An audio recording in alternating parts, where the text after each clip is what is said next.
یا الہی روز و شب توفیق احسان دے مجھے، خوف اپنا ظاہر و باطن میں یکساں دے مجھے، حب سنت یا الہی حب قرآن دے مجھے،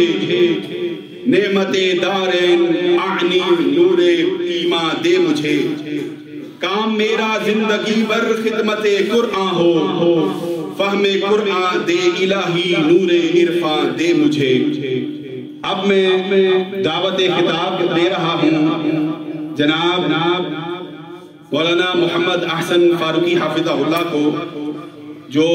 امیر مرکزی جمعیت اہل حدیث سٹی راولپنڈی ہیں، کہ وہ آئیں اور خطاب ذیشا فرمائیں۔ جناب مولانا محمد احسن۔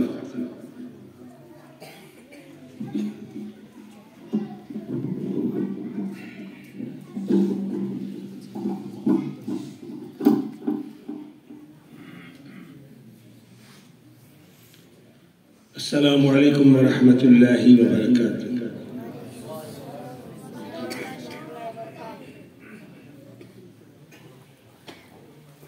نحمده ونصلي على رسوله الكريم،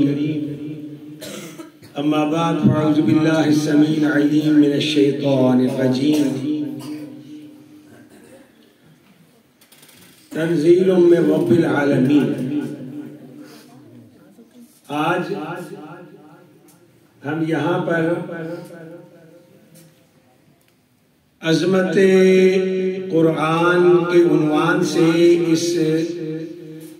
اجتماع میں جمع ہے۔ اس علاقے میں اللہ کے فضل و کرم سے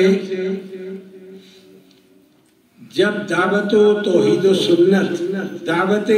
سنت کا آغاز ہوا تو کم و بیش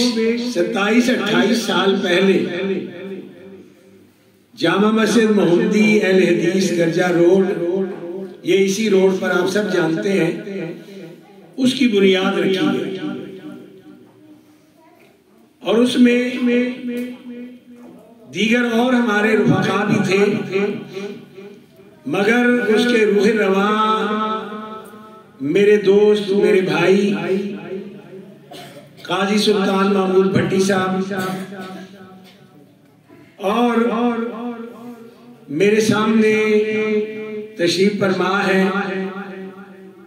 ہمارے اس علاقے کے مجاہد محترم کامران صاحب، اور میرے سامنے ہی تشریف فرما ہے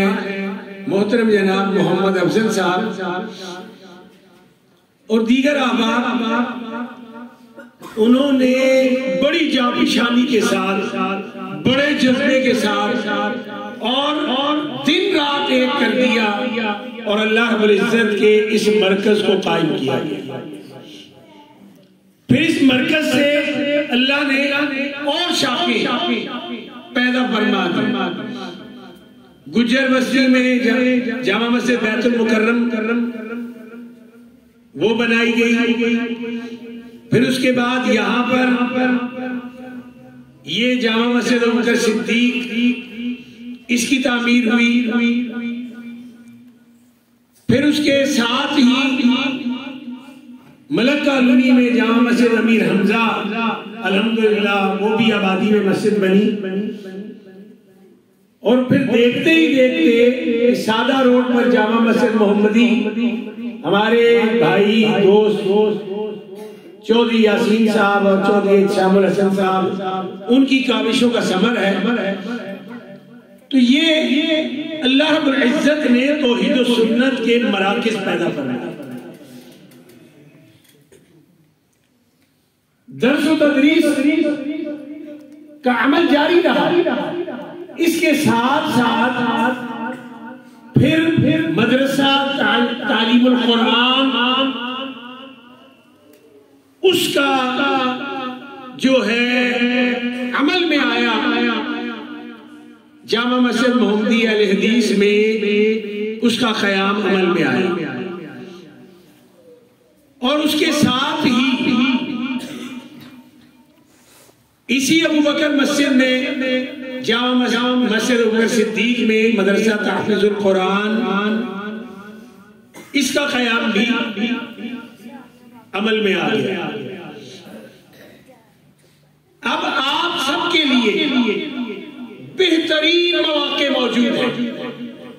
یہ ہمارے پاس قاری محمد امتیاز عوان صاحب تشریف فرما ہے جنہوں نے ابھی تلاوت کی تھی۔ یہ مدرس ہیں، بہترین قاری، تجوید کے ماہر ہیں۔ اب ان علاقوں میں ملک کالونی ہے، ادھر یہ کشمیر کالونی ہے، اور اس سے ملحقہ جتنے بھی یہ علاقے ہیں، وہاں کے لوگوں کے لیے کہ اپنے بچوں کو قرآن کریم حفظ کروائیں، بہترین انداز میں کروائیں، اللہ رب العزت نے یہ موقع فراہم کر دیا۔ اسی طرح اس علاقے میں ہمیں یوں کہہ لیجئے کہ ناگہانی طور پر شروع کرنا پڑا، اور جن کی وجہ سے شروع کیا وہ بچے تو یہاں سے چلے گئے، لیکن اللہ رب العزت نے یہاں مقامی طور پر یہ کچھ بچے ہمیں عطا فرما دیے، اور الحمدللہ یہاں پر بھی قاری مراتب محمدی صاحب ہیں، بہترین قاری ہیں، بہترین استاد ہیں، اور بچوں پر دل و جان سے محنت کرنے والے ہیں، اور انہی کی محنت کا یہ ثمر ہے کہ الحمدللہ 1.5 سال کے عرصے میں سیف اللہ خان بن بخت عالم خان نے قرآن کریم حفظ کیا۔ بڑے اعزاز کی بات ہے، یہ والدین کے بڑے شاندار نصیبے کا اظہار ہے کہ اللہ رب العزت کی رحمتیں اور برکتیں ان تمام والدین پر خصوصی طور پر ہیں